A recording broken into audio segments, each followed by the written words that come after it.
Welcome to Revit 2019 Demo 41. For this lecture, we're going to discuss room schedules. Room schedules are very powerful data extraction tools in Revit. A typical project may have many variations of room schedules based on needed data. So for this lecture, we're going to open up Demo 23. So we're going to go into Demo 23, open that one up. And we want to go to View Schedules. So View Schedules, Schedule Quantities. And we want to hit Rooms. So we're going to scroll down to Rooms and select Rooms and hit OK. In here we want Area, Department, Floor Finish, Level, Name, Number, Perimeter, and we're going to hit OK.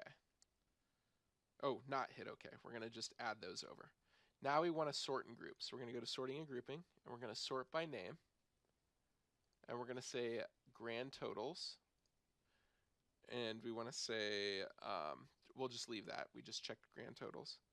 We're going to go to Formatting, Area, and we want to look for Calc Totals, Calculate Totals. So right there. Perimeter, Calculate Totals. And then we want to go to Name. And notice that this is grayed out. So just notice that because of the parameter that's associated, that's grayed out. So everything looks good, but the order is off and floor finish data has not been entered yet. So we're going to hit OK. And then in here, floor finish just hasn't been entered. We have one that's not placed. We can delete that row. It'll delete that room. Now what we want to do is we want to add tile in the service areas inside the room schedule. So we're going to hit Tile. We're going to type in Tile. This is important to note that this is case sensitive.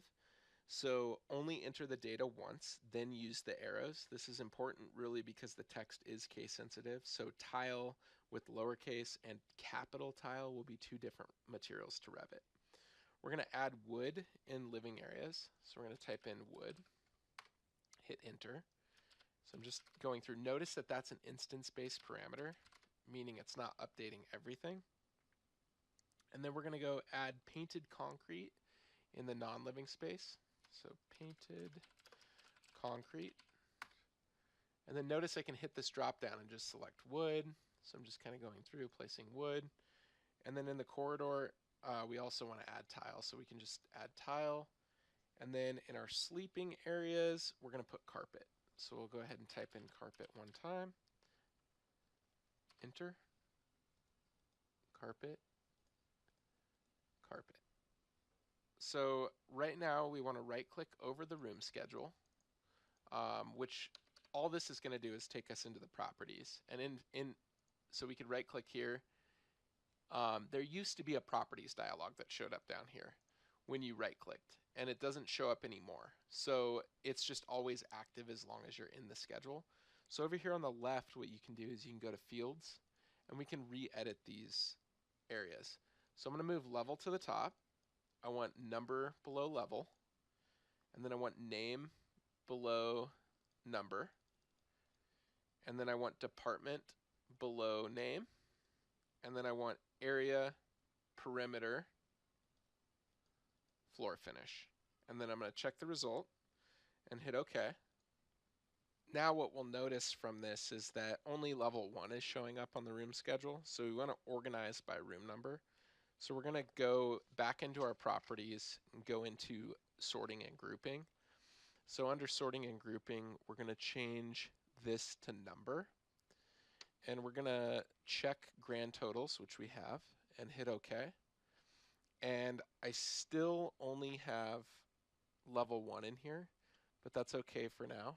We're going to go back to level 1, and we're going to select a room. So we're going to select, we had bedroom 2 selected, so we'll just select that again.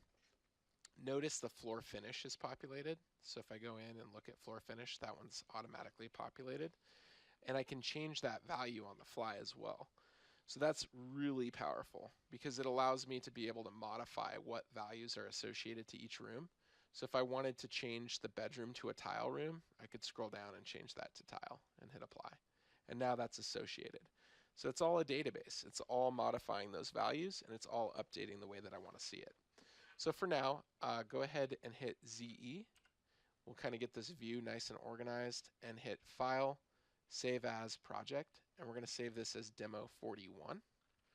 And I will see you in the next lecture.